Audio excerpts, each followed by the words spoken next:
Molise is most definitely the most unknown region in Italy. It's located on the southeastern coast of Italy, just between Puglia and Abruzzo. Until the 70s, used to be actually part of Abruzzo. Then, for political reason, they split up. It's a very nice region. You start from the eastern side to the coast, and you go up to the mountains at the border with Campania and Abruzzo. So, lots of different things to see and visit, and different cultures.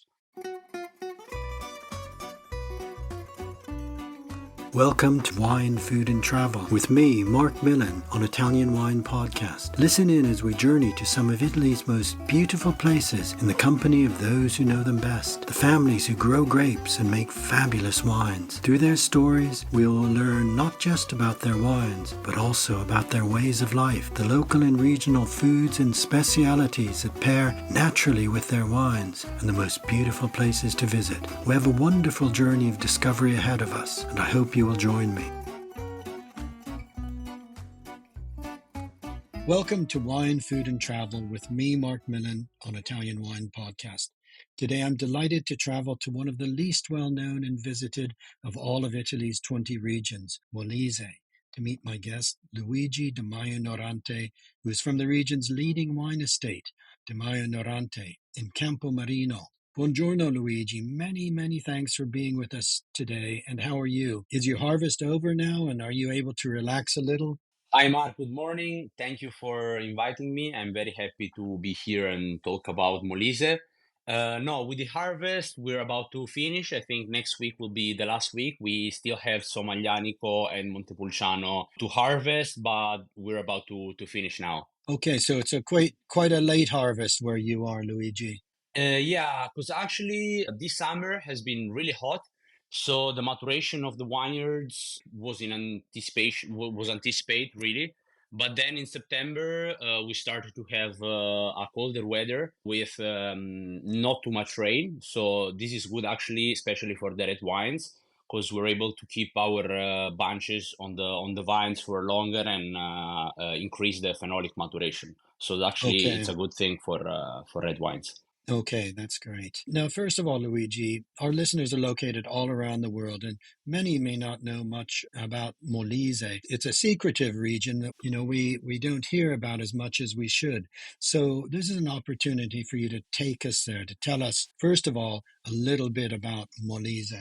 Okay, so Molise is most definitely the most unknown region in Italy. It's located on the southeastern coast of Italy, just between Puglia and Abruzzo. Until the 70s, used to be actually part of Abruzzo. Then, for political reason, they split up. It's a very nice region. You start from the eastern side to the coast, and you go up to the mountains at the border with Campania and Abruzzo. So, lots of different things to see and visit, and different cultures. Okay, so you've got a little bit of the Adriatic coast, not far from where you are, and then it's quite a mountainous region, isn't it? Yeah, basically it's a region upper sloping. So where we're located is close to the border with Puglia, about 2 kilometers from the coast. And then if you go up, you go up in altitude and you go towards the Abruzzo mountains and the Campania mountains. So culturally, was Molise and historically was Molise quite separate from Abruzzo because it's quite a recent split? If we talk about the ancient past, actually part of Abruzzo and Molise, together with Campania, was part of the Sanniti. Sanniti was a population that was living in Molise, Campania, and part of Abruzzo during before the Romans. So we have quite a long history, culture, and everything. But if we talk about the recent past, yeah, obviously it's really related to the Abruzzo for sure. Talking about that ancient past, Luigi, the history of wine in Molise goes back a very long time too, doesn't it? Yeah, actually, our family, so the Norante family, which was a noble family in Molise and Puglia, started to grow the first vineyards in the 18th century. Obviously, in that case, it was not a qualitative focus on wine. It was the way that the past generation were doing it. So kind of the farmer's wine. But we started very long ago with the winemaking tradition for sure. Okay, well, that's a good opportunity for you to introduce your family company and give us a little bit more about that story, starting in that time, but also moving into the present moment and what you're doing today. Okay, so basically in the 18th century, the Norante family started to grow vineyards and other kinds of cultivation in Molise. They used to own a lot of land, more than 9,000 hectares. Then, after the Second World War, there was the agricultural reform in Italy, in which you can basically own not more than 350 hectares. So already in that case, the properties decreased, and also, bad management of heritage and everything left my grandmother with around 40 hectares that she was cultivating with my grandfather, and they used to grow olives, tomatoes, wine, corn, and all sort of stuff, kind of the it's classical Italian masseria or farm. And basically, when my father, Alessio, joined the wineries in the mid 70s, he started to focus only on wine. So his philosophy was to basically only produce wine and qualitative wine, which was an innovative thing in Molise. He was the first in Molise to do this kind of thought, and also one of the first in southern Italy. So he started to look at all kinds of grape selection to plant in Molise. Some that were actually from local origin, like Tintilia. He rediscovered Tintilia, which is the local variety, and he planted different new varieties for Molise, such as Aglianico, as he saw the conditions to grow Aglianico were great in where we were located. Then obviously he started to work also in a different way on the vineyard, which is very important. I think for a red wine, more than 80% of the wine is made on the vineyard. And he started to work also on organic agriculture. We have very particular conditions in our area that allow us to work with organic agriculture without any issue, as we have a lot of ventilation that keeps all the humidity away. And also, he experimented lots of winemaking techniques in order to have the best wines as possible, the highest quality as possible, that express really our terroir and climate conditions. That's a really good overview and really demonstrating how your family and your father in particular have been real pioneers in putting the wines of Molise not just on the national map, but now on the international map, because I know your wines are found widely around the world. I think that's part of your task now is traveling around to take your wines and to take Molise to the world and explain where you are. Is that right? Yeah, absolutely. So now the vineyards count around 120 hectares, and we produce around 800,000 to 1 million bottles per year. And we're present in over 30 countries. So actually, that's a thing that I'm really proud of, because when I got to meet, people from Molise that now live abroad, for example, in Canada or Brazil or the US, and they come back to the region, they say, "Oh, it's really happy. I'm really happy that when I go to my country to live there, I found some Molise bottles that reminds me of home." And yeah, that's a really nice thing for me. And actually, now in January, I just started to work in sales. So now I'm starting to travel all around the world, and it's very nice to go to explain Molise in other countries, because obviously it's not a well-known region at all, not even in Italy. So worldwide, for example, in the US or I don't know, UK or Germany, they don't know very well Molise. So it's very nice for me to explain the wines, our territory, and everything. Okay, so your job, as well as representing your family, Di Majo Norante Winery, is also to be an ambassador for this not well-known region, Molise. Yeah, absolutely. Because I think the region has lots of things to say. They have lots of history, lots of beautiful places. And also, if we talk market wise, we don't have any particular denomination that helps us with sales. We don't have Prosecco, Barolo, Brunello, or this kind of denomination. So we really have to explain to the customer what Molise is, what our terroir and climate is, and to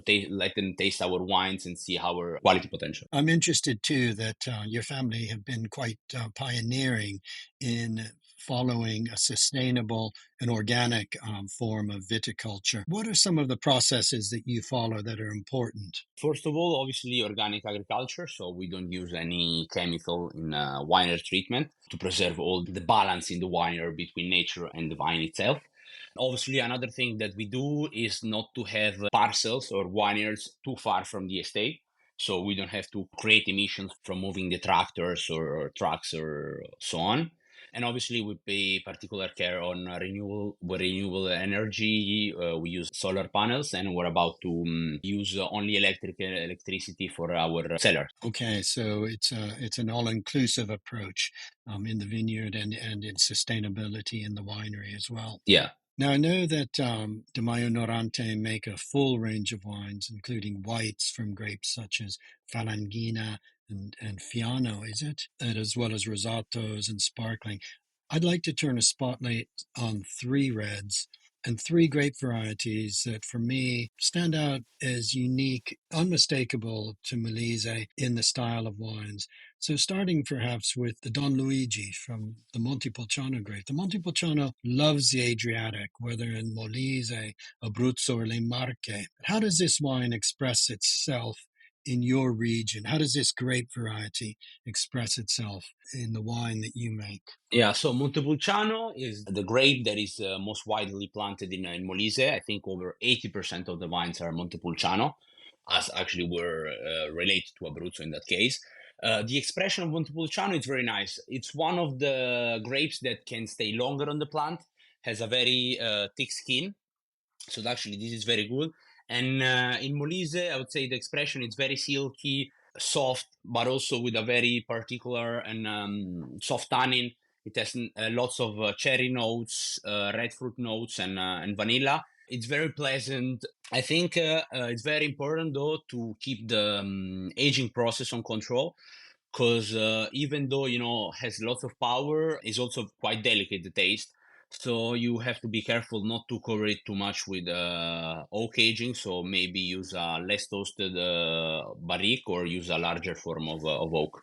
That softer style, a young wine, or as well as a wine that can age. No, it's a wine for sure that can age throughout time for his technological characteristics. So it has a really nice acidity and pH that really helps him a lot to last throughout ages, and also a very nice tannin. So obviously it's a wine that can last over 30 years for sure. Okay. Obviously it depends on how you vinify it, but the way Don Luigi it's made in particular, yeah, it's has a lifespan of over 30 years for sure. Okay. Now, you mentioned that Molise doesn't have recognizable denominazione like Barolo or Chianti or Brunello.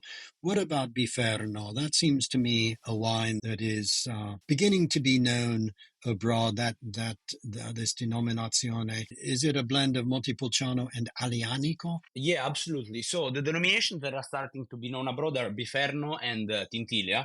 So Biferno, it's a blend between Montepulciano and Aglianico, and it's actually the first wine so we made in the winery. So in the 70s, we created Ramitello, which is our first wine created that takes the name from the county in which we are located. So now it's called Contrada Ramitelli, and actually the street now that in which we are located, it's called Via Vino Ramitello.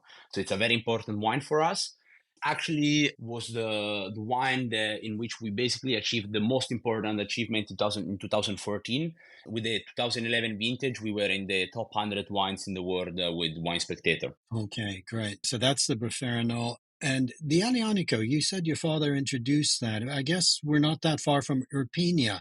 Is that correct? In Campania, where Aglianico, of course, produces such great wines. Yeah, I think we have an hybrid between Taurasi Aglianico and Aglianico del Vulture from Basilicata. Oh, okay. As the grape variety used is the Aglianico Taurasi, but the climate conditions are more similar to the Basilicata climate because we don't have much rain, which we have a very warm weather, and also in terms of soil, we have some similarities.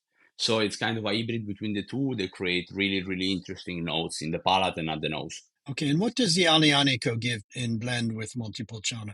Does it give a more elegant structure to the wines? So I would say the Montepulciano part usually gives a lot of softness, fruitiness, and elegance, while Aglianico gives structure, because obviously Aglianico it's a grape known for its tannin and structure. Okay. So it creates a really nice balance between power and elegance that really makes the wine interesting. So I'd like to turn now to a grape variety, a wine you've mentioned already, which I think is one of the most intriguing wines from Molise. Certainly, wine lovers are seeking to taste Tintilia, this unique variety cultivated only in Molise. Tell us a little bit about the history of this grape variety, where it came from, and how your father began to propagate it and bring it to the world's attention. So, Tintilia seems to have Spanish origins actually, and actually takes the name from the word tinto in Spain. It's a variety that disappeared from Molise for many years, and then in the 90s, my father started to rediscover it. It's still a very small production in total.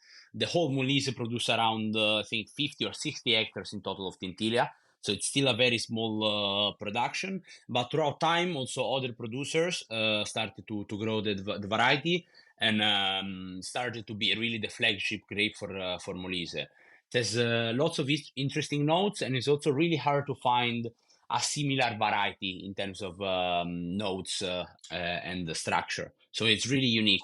Give us a taste profile then of your Tintilia. Okay, so Tintilia, the nose would have blackberry notes, balsamic notes, and pepper. At the palate, it's very delicate. It's also very important to do, I mean, for us, is to do all the oak aging, because otherwise we will cover too much the notes. So at the palate, it's very delicate, a well-balanced acidity, and a very silky and soft tannin, and a very long finish. The color, it's a dark red, but not too intense, and has some violet reflexes. Okay, well, it's a beautiful wine. I've tasted your Tintilia, and it is a unique taste of Molise. There's nothing like it anywhere else. It's interesting you mentioned the Spanish origins, probable origins of the grape variety. This is just a reminder, of course, that southern Italy, below Abruzzo, was, of course, part of the Kingdom of Naples and later the Kingdom of the Two Sicilies under the Spanish. And so the strong link with Spanish influence in the region as well. Luigi, can we turn now to the gastronomy of Molise, to some of the local foods that are important that when you as an ambassador for Molise going around the world and are really giving people an idea of what the region offers. Part of that is what the flavors of the region are. So can you describe some of the piatti tipici, some of the foods that any visitor to Molise must taste, and perhaps which of your wines pair well with them? Okay, so Molise, as I said before, it's a upward sloping region. So if you are on the coast, we will have dishes close more to seafood and fish. And if we go up on the mountains, we will find more meaty dishes. So, for example, on the coast, we'll have the brodetto alla termolese, which is a kind of a fish soup made with cherry tomatoes, and then all kinds of food, and it's very very particular, has lots of flavor. And that one, for example, I would pair with the falanghina for sure, so with a white wine. While if you go a little bit up, actually Molise is one of the biggest truffle producers in Italy. It's not known like Umbria or Piedmont or Tuscany, but has lots of truffle, both white and red, especially on the mountains. And in that case, I would pair it with Tintilia, because Tintilia has that delicate taste that could pair well with truffle. For example, with a truffle pasta or truffle eggs. And another dish from the mountains is the lamb. So grilled lamb, it's a really signature dish from the mountains of Molise, and that would pair very well with the Sassius and or the Don Luigi, because they really need some structure and tannins in the palate. Okay, so we've got this little bit of a stretch of coast. There's not too much of the actual coast in Molise, is there? But enough to enjoy the Molisana version of Brodetto, this great seafood soupy stew full of the fish from the Adriatic. And your falanghina, how does falanghina in Molise express itself, say, perhaps differently from Benevento or Campi Flegrei, for example? First of all, falanghina has been rebrought to Molise by our families in the 80s, because basically used to have actually roots from Molise, because the history says that it has some Sanniti origin. In fact, the denomination in Benevento is falanghina del Sannio. Sì. Sannio means of the Sanniti. So also Molise was part of the Sannio, so obviously it's part of the falanghina tradition. And for us, as being very close to the sea, we'll have lots of minerality and sapidity in the wine, and also lots of floral notes. So we work a lot with temperatures to keep all the floral notes inside the wine. We do a very, very cold fermentation for the wine. And also, our climate has a lot. Our climate in the region has, especially on the coast, we have a lot of thermic difference from the day to the night. During the summer, we can reach up to 20 degrees of difference, and this really helps a lot for the vineyards to rest and also to express all the aromatic compound on the grape. So it will have lots of wildflower notes, a little bit of tropical fruit, some white peach, lemon zest, and at the palate will be very, very balanced and clean. Okay, so a full expression that would go well with this very flavorsome fish stew. Yeah, absolutely. Luigi, I think Molise is also a very important area for growing grain, and there's a strong tradition of pasta making. What are some of the typical pasta dishes of Molise, and again, what wine pairs with them best? So we have the cavatelli, which is our regional pasta, which is a small size pasta, and it pairs very well with ragu. Actually, with lamb ragu, it's very, very nice, or also with any kind of meat ragu.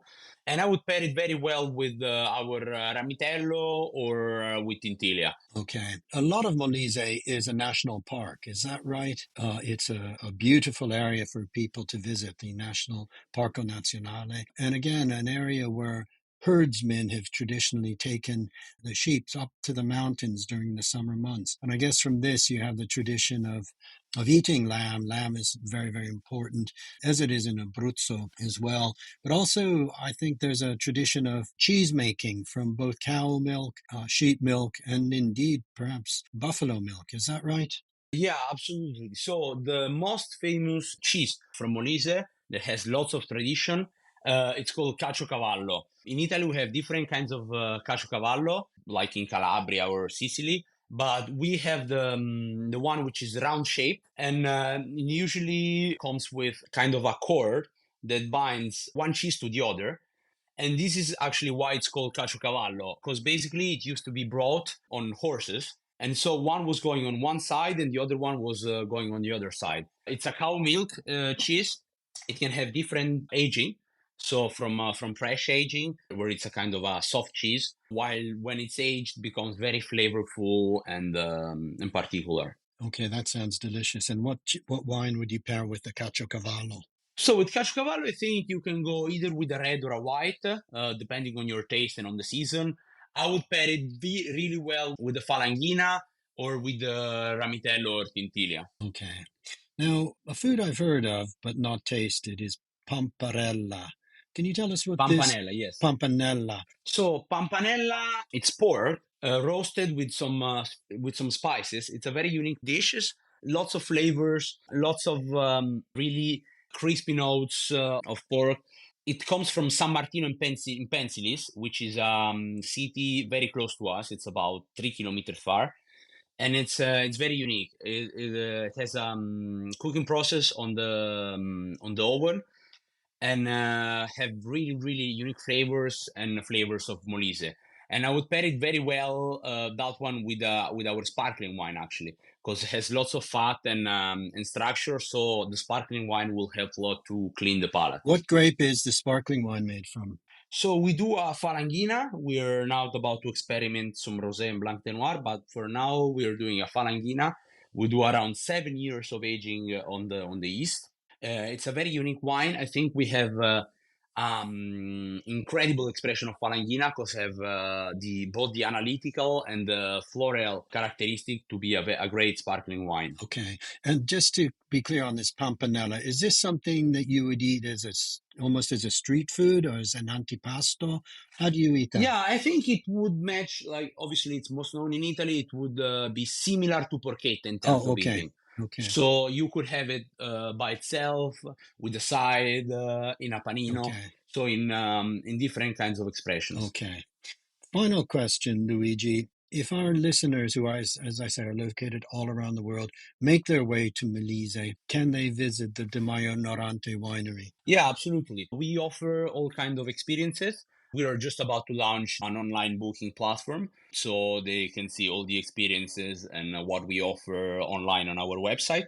But we offer all kinds of experiences. So from the panoramic vineyard aperitivo to the cellar visit to the harvest visit. So our clients can come and see, how we harvest the grapes. Also, we do the cellar tour, so all kinds of experiences, really. Okay, so they just simply should look at the Di Majo Norante website and they can make arrangements and come and visit. It's certainly something I'd like to do. Yeah, for sure. Whenever you want, we will be very pleased in the winery. I'll be happy to have you for sure. Okay. Well, Luigi, thank you so much for being our guest today. It's been a real pleasure. You've been a great ambassador, both for your family, Di Majo Norante winery, but also for the region of Molise. You certainly made me want to return to visit, and I'm sure our listeners will too.